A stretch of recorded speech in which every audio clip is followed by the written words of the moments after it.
Hello and welcome to Her Voice. I am your host Nimokoli. Today I'm joined by a powerful change maker. She is a youth leader, community advocate, a founder of multiple initiatives including Yakar FC and Daughters of Gambia. Let's hear her story. You are welcome, Adama, and kindly tell our viewers who we have here today. Thank you very much, Ima. Thanks for having me here. As he rightly said, my name is Adama Jaju. I am from C4. I am the founder of Daughters of the Gambia, Adama Jaju Scholarship Foundation, Yakar Football Club, and also a volunteer in my community and also an advocate for climate change. Thank you. Thank you, Adama.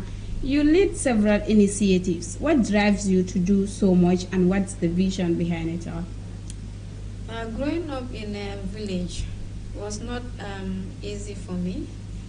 So I decided to join an organization called Young People Without Borders when I was going to school. So from there, I started my own initiatives. Like when I was going to school, I was playing football. So after my schooling, my grade 12, I decided to create my own football club. By then it was a community-based team. So from there, myself, I was playing for Jam City. So along the line, I did my coaching course, some of the coaching courses I did. So I feel that it was necessary to come back and establish Yakar, and which is now in 4th division. And also the other initiatives come through Yakar because when you are doing football, there are a lot of things that we need to address in our communities and in the Gambia at large. So along the line, we have decided to venture into environment and also education, which all of our players are going to school. So we feel it's necessary to also include those kind of activities to engage them, to make sure they are engaged in meaningful things which will change their lives and to be advocates to other people. So these are some of the reasons why we have to create this organization, to help them support their educations and also motivate them to be part of the movement, community activities, community initiatives, which are very important because it helps one in growing and also it motivates a lot of young people as well. Okay, we have seen that Yakar FC is a football club meant for girls. Why is empowering young people, especially girls, so important to you? Growing up in a village, football is seen as a man-dominated game. So along the line, myself, I faced a lot of bullying when I was still a young girl. I remember some of the boys will tell me, go and wash balls, go and cook. So some of them were even rude to me. So with all that, I feel that football is something that I love and I want to take part in it. So all of their bullying did not stop me. So that is one of the reasons when I grew up, I thought about it. I said, women need to be empowered because there are a lot of talents in our community and the surrounding. Sure. And a lot of women want to play football, but if we don't give them that space and that opportunity, they will not be able to do because of this small bullying and other things.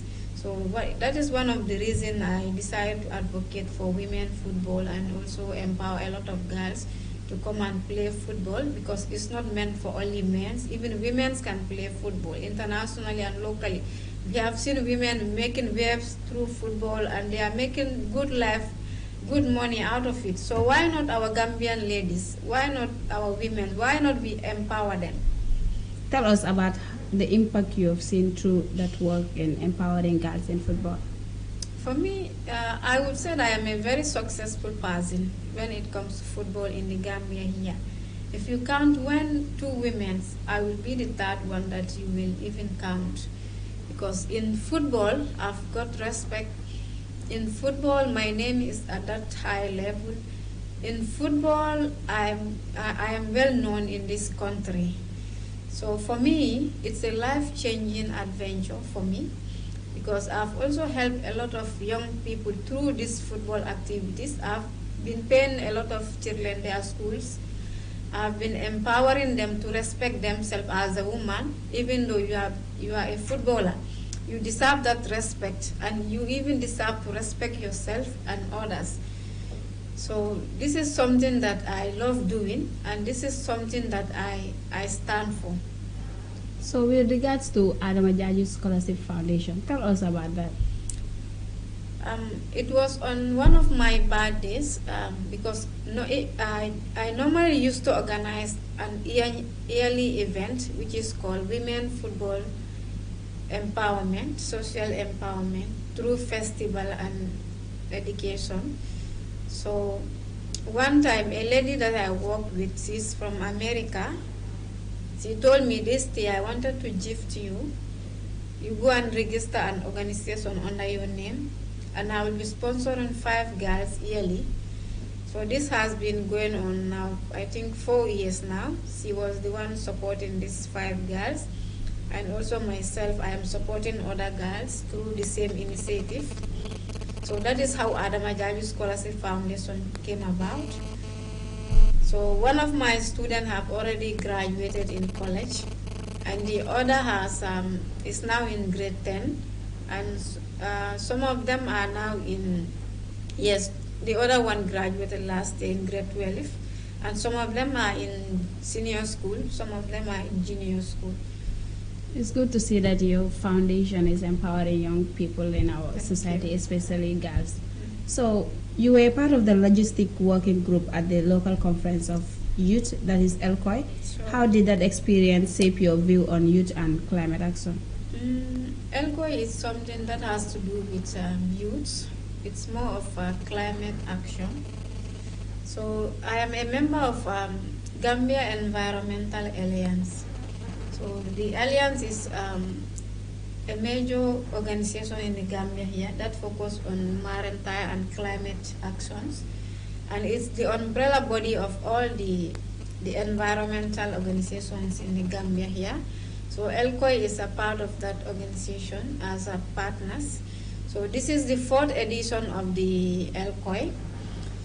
So for me, ELCOI is something that I've also learned a lot from it, because seeing young people all over the country come together, sit together, talks about our climate change in our country, how it is affecting all the regions, not only West Coast, but every region in the Gambia. It's very important for young people to come and talk about it.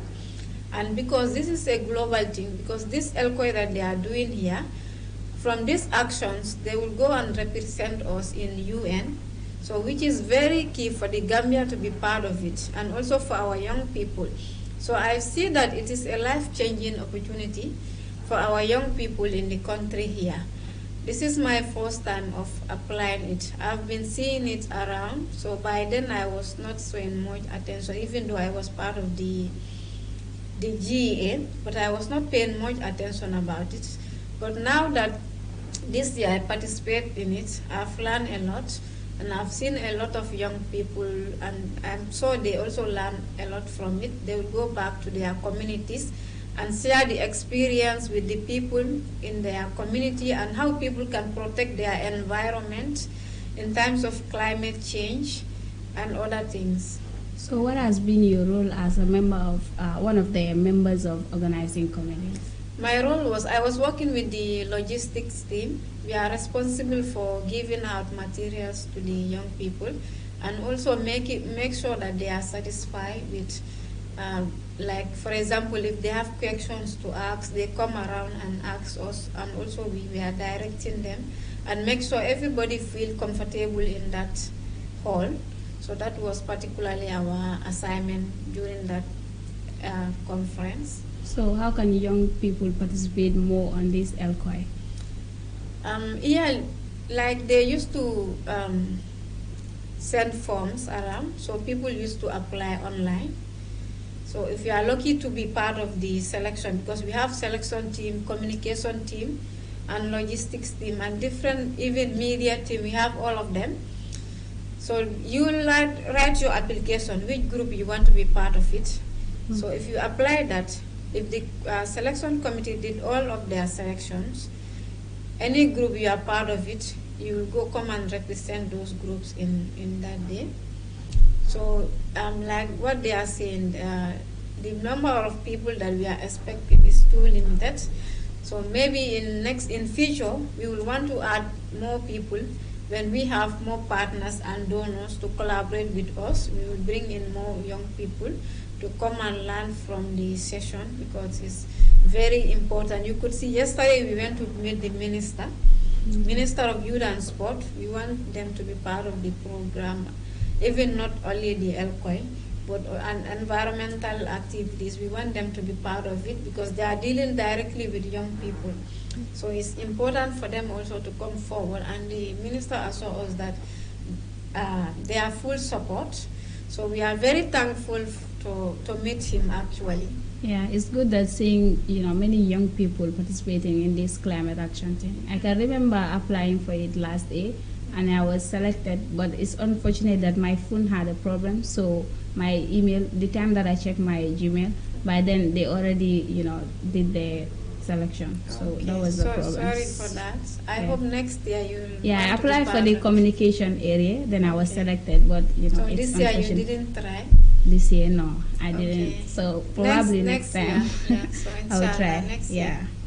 So you are also doing. You have a Adamajaji horticultural, garden, something like that. Yes. So what inspired that, and how has? I am a full-time gardener, and I am a proud gardener, a proud one.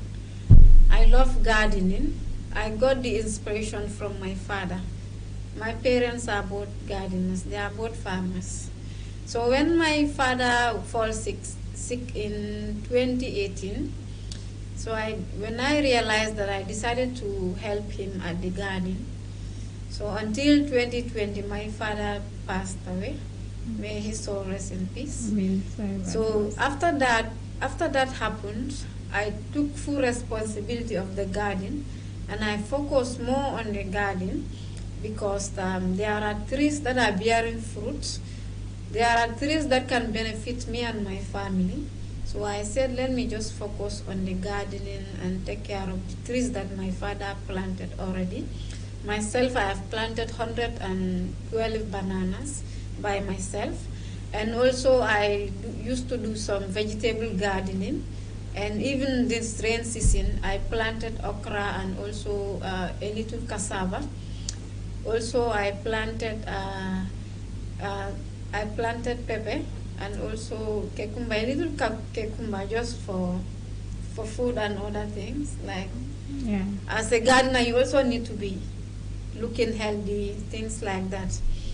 But I am very, very much proud that I can take my gardening journey seriously, because gardening is something that everybody needs to venture into it.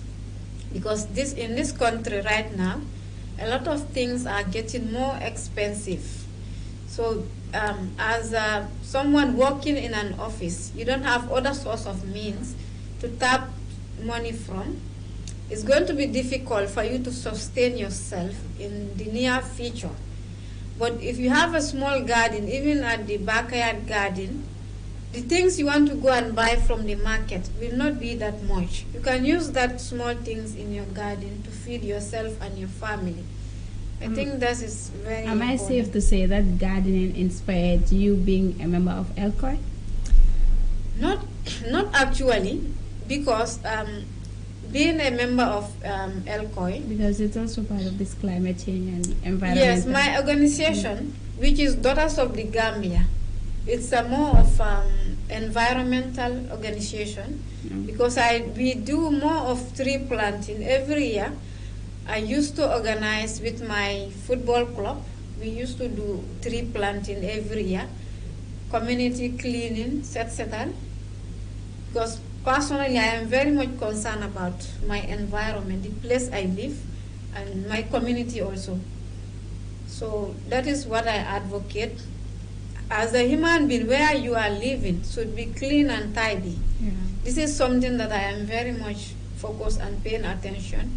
So basically, Daughters of the Gambia focus more on that, to empower women, and also tree planting. Last 2 weeks, we went to Fonyi to plant almost 300 fruit trees, orange trees, to be able to support their community school, because the school has a little problem, like they need support. So we went to support them. And since we started this initiative, Daughters of the Gambia, we were planting trees all over, even in my community. When you go to C4, the trees along the street, most, not all, but most of them were planted by me and my girls and other members of our community. So that was one of the reasons when we heard about Gambia Environmental Alliance, we applied for the membership and we are part of it because we want to be part of the solutions to our climate change. We don't want to be left behind, and we want to advocate for everybody in this country to take climate change seriously. So you as a woman, leading the Adama Jaju Foundation, is it a foundation, right? Leading the Adama Jaju Foundation, Yakar FC, and Daughters of the Gambia, and also being part of ELCOI. So how have you managed, to make sure that all those work, are perfect? Okay, I'm somebody who is very much passionate about youth work. I love to involve myself into meaningful things because my time is very important for me. I always told people time is money. You don't always need to waste your time on unnecessary things. You see, all the things I am doing, they are making impact in somebody's life. So for me, like when I was going to school, I thought about it. I said I cannot work for more than 8 hours in an office because if I do that, for me, I am not fair to myself and my country as well. The little time I need to give to the young people, because they need me, they need us. So the little time that I need to give to them, I don't need to go and give those time to other people. So I divided my time. This day I can do this day I can do that, but if I have to be working more than 8 hours, I cannot do all of these things. You cannot be working from 8 o'clock to 7 o'clock. You will not be able to contribute your quota in the national development in other way around. Yes. It takes a strong lady, to be able to handle all these initiatives. Sure. So what are some of the biggest challenges you have faced on this journey and how have you overcome them? The challenges are much because sometimes the people will discourage you from these works that you are doing. Sometimes you will be bullied, sometimes you'll be insulted, sometimes you'll be given names. But for me, what matters for me is that I don't care what people might say about me. All what I care is God, Allah. That's my witness. And anything I do it in line with my religion. So for me, this is very important. Apart from that, anything behind my religion, I don't pay attention to that. It's not important again. So I am somebody who base my facts on most of the time on my religion, and I stick to that as well. So Adama, time is not on our side. So what message would you have for young girls who want to lead but don't feel comfortable yet? My message would be very simple. As a young girl, believe in yourself. Look upon to others. Like if you have somebody like your role model, we all have role model. My mother is my role model. Look up to somebody, because like as you are growing, you may pass through obstacles. You may see people who don't believe in you. But you as a person, believe in yourself. Don't wait for people to say you are good at this. No, if you think that you can do this, go for it. I don't wait for people to tell me, Adama, do this. If I know what I want, I go for it. So do the same. Go for what you want. Don't wait for people to say, go for this. It will not move you.